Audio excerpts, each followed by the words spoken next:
Wild Fermentation, Chapter 2, Cultural Theory, Human Beings and the Phenomenon of Fermentation. Human beings have recognized the magic and power of fermentation for as long as we've been human. Mead, a honey wine, is generally regarded as the most ancient fermented pleasure. Archaeologists believe that human collecting of honey predates cultivation of the soil. Cave paintings in locations as geographically dispersed as India, Spain, and South Africa depict images of people gathering honey as long as 12,000 years ago. When by chance or intention, honey is mixed with water, fermentation happens. The honey already has yeast in it, but when the honey is pure, the yeast is in a state of dormancy, lacking the water it needs to be active. Add a little water and honey becomes a stimulating medium for the newly awakened yeast, which feasts upon it and reproduce rapidly, making the honey water bubbly and vividly alive. Within a short time, the honey water will become mead. Its sugar is converted to alcohol and carbon dioxide by the action of tiny beings invisible to the human eye. According to Magellan Toussaint Samat Vast Survey, A History of Food, the child of honey, the drink of the gods, mead was universal. It can be regarded as the ancestor of all fermented drinks. Our hunter-gatherer forebears, at least some of them, some of the time, enjoyed mead. The production of mead does not require heat, and possibly it has been part of human life for even longer than controlled fire. Imagine the wonder and awe our ancestors must have felt as they first encountered fermented honey water in the hollow of a tree. Were they scared by the bubbling or just curious? Once they tasted it, they must have liked it and drunk more. Then they started to experience the light, giddy feeling. Surely some divine spirit granted them this substance, and the state was induced. The anthropologist and cultural theorist Claude Lévi-Strauss suggests that mead making marks the passage of humanity from nature to culture. He illustrates this distinction by describing the ancestral role of a hollow tree, which, as a receptacle for honey, is part of nature, if the honey is fresh and enclosed within it, and part of culture if the honey, instead of being in a naturally hollow tree, has been put to ferment in an artificially hollow out trunk. The development of techniques and tools to ferment alcohol is a defining characteristic of human culture, made possible by the ubiquitous presence of wild yeasts. What seems clear, writes Stephen Harold Bonner,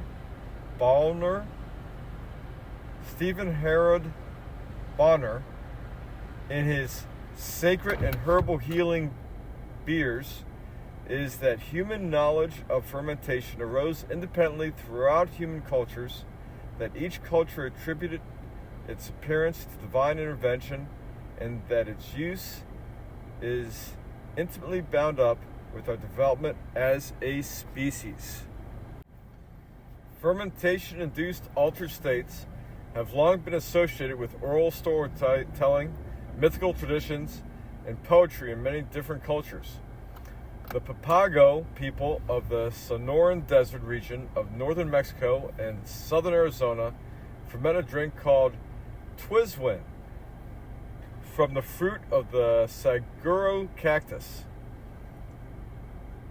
Bonner cites the traditional song the Papago sang as they drank Twizwin.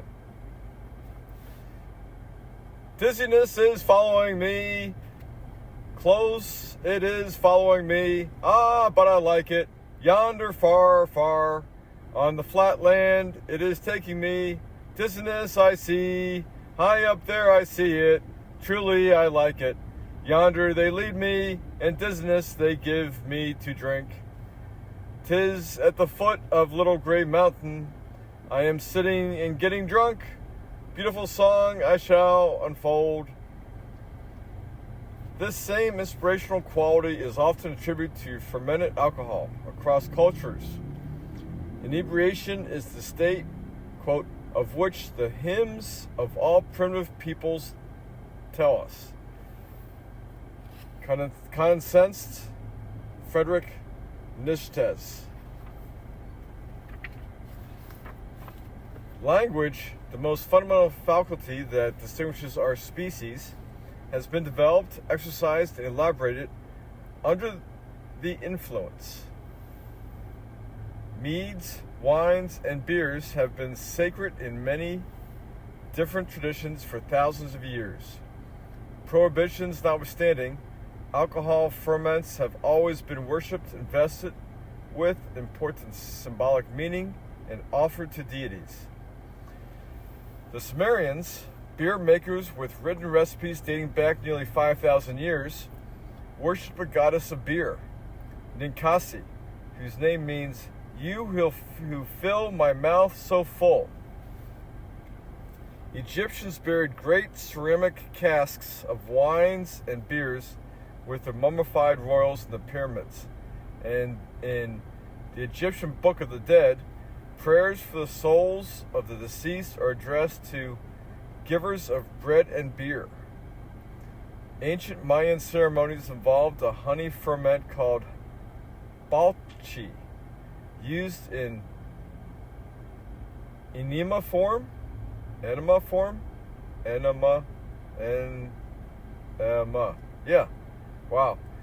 in enema form to maximize its inebriating effect.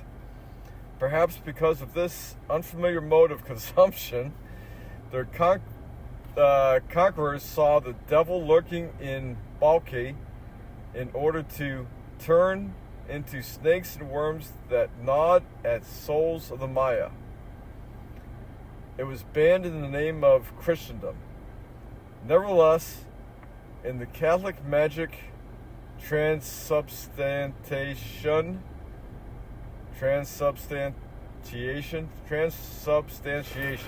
wine becomes the blood of Jesus Christ.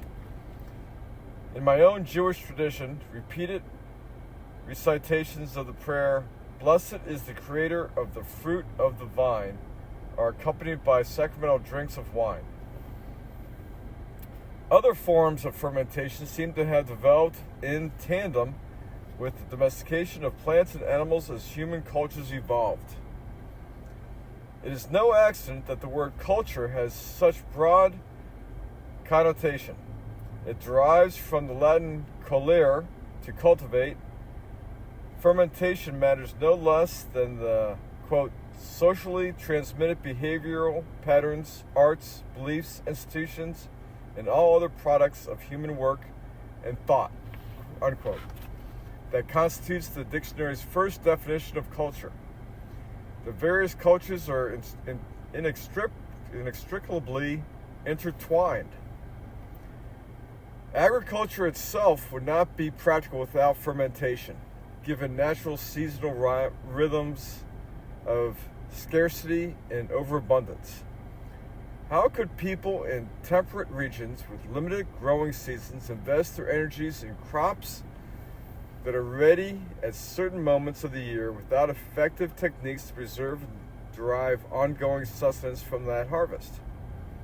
Historically, and to the present day, the most widespread and prominent means of this is fermentation. Fermentation enables us to preserve summer and autumn vegetables harvested for winter survival, and turning fleeting overabundance of fruit into alcohol. Fermentation enables us to better digest and assimilate nutrients from grains, legumes, and many other foods. Fermentation enables highly perishable milk to become more stable yogurt and kefir, as well as cheeses, some of which can be preserved for years. Fermentation preserves meats and salamis and myriad other cured meat products. Fermentation practices have long illustrious histories that stretch deep into prehistoric and appear to have evolved together with the crops and animals themselves. For instance, bread and beer both are born of grain fermentation, and historians debate which came first. The conventional wisdom is that humans settled into grain agriculture as a means of producing reliable, storable foodstuffs. Quote, "Are we to believe that the foundations of Western civilization were laid by an ill-fed people living in perpetual state of partial intoxication?" Unquote, asked botanist Paul Mangles-Ford incredulously in a much-cited 1953 synopsis on this quotation organized by the journal American Anthropologist. On this question, But, in fact, indigenous beers are starchy suspensions that are quite nutritious and often not very strong.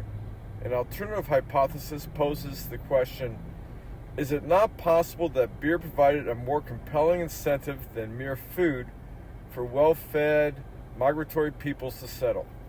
Either way, fermentation is an important part of the story.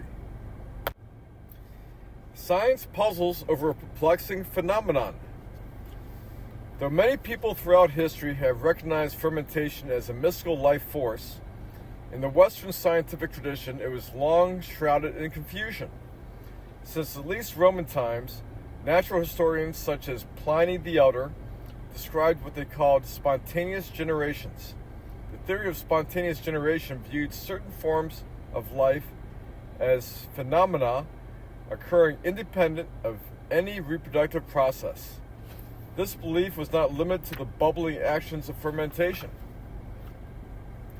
Scientists were earnestly trying to elucidate the spontaneous generation of mice as late as the 17th century, when Jean-Baptiste von Helmont reported that if one presses a dirty shirt into the opening of a vessel containing grains of wheat, the ferment from the dirty shirt does not modify the smell of the grain, but gives rise to the transmutation of the wheat into mice after about 21 days. Unquote.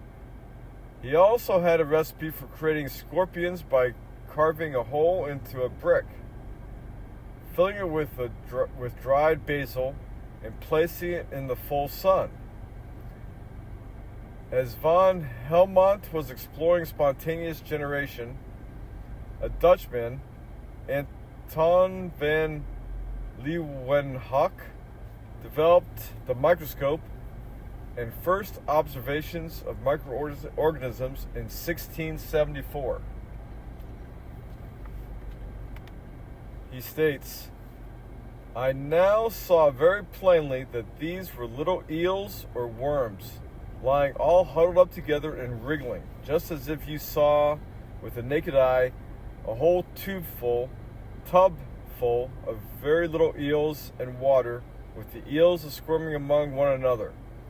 And the whole water seemed to be alive with these multiferous animalcules.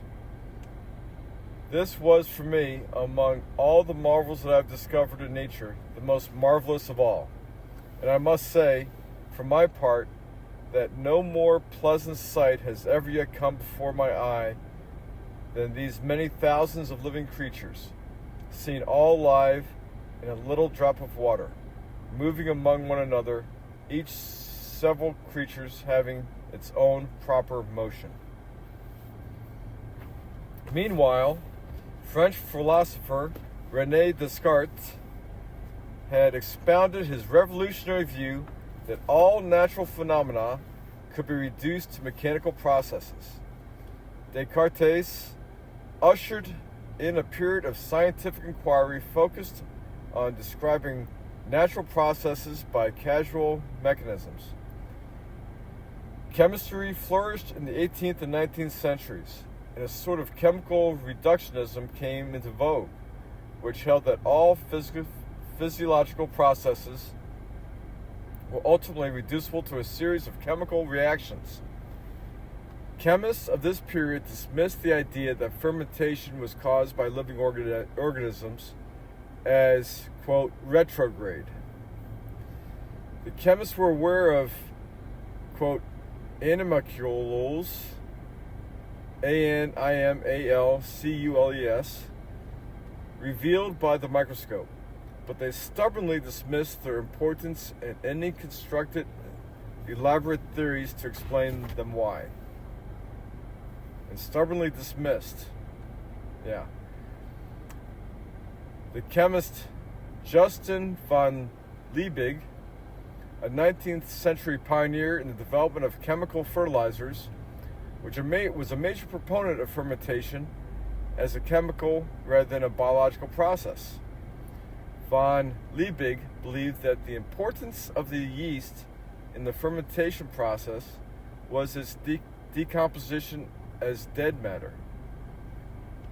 In an 1840 treatise, he wrote, quote, "It is the dead part of the yeast, the part that is no longer alive and undergoing alteration, that acts on the sugar."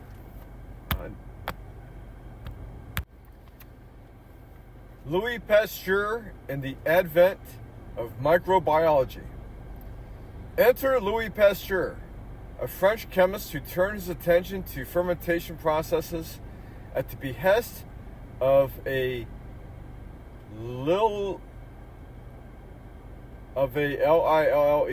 industrialist, a beetroot alcohol manufacturer whose factories experienced inconsistent results and whose son was enrolled in Pasteur's class at the university.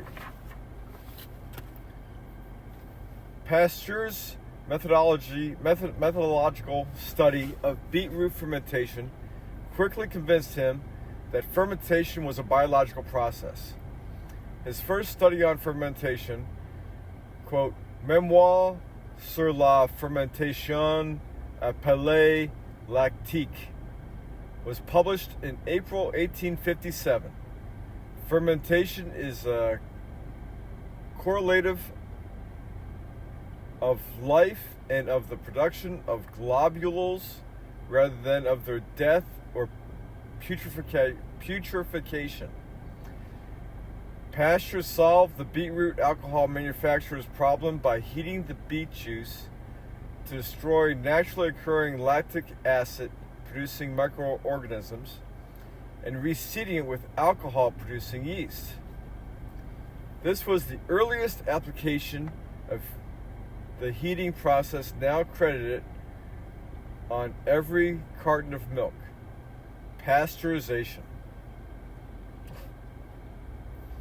Pasteur's findings contradicted the chemistry establishment of the time, and he spent the rest of his life studying the life cycles of various types of microorganisms, spawning the field of microbiology. Though the academic chemists reacted defensively to his findings, the burgeoning fermentation industries gratefully incorporated Pasteur's innovations. His discoveries gave a great boost to the mass production of fermented foods and drinks. These products have been enjoyed for thousands of years, created using processes learned from observation and experimentation and passed down through the generations, often accompanied by prayers, rituals, and offerings to deities. Now, with scientific precision without elaborate ritual, they could be reliably manufactured in mass quantities.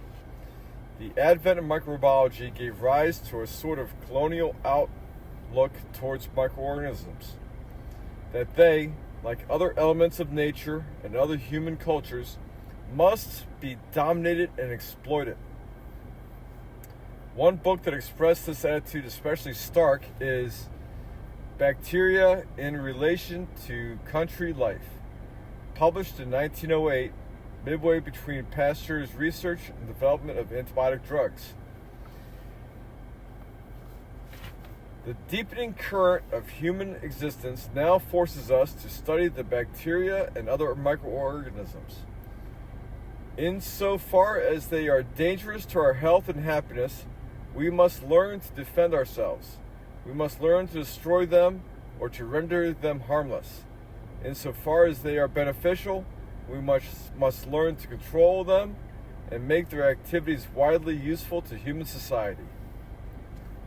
Homo sapiens, prone to feeling overly confident in our superiority and ability to dominate, would do well to ponder a small bit of wisdom attributed to Louis Pasteur himself. Quote, "It is the microbes that will have the last word."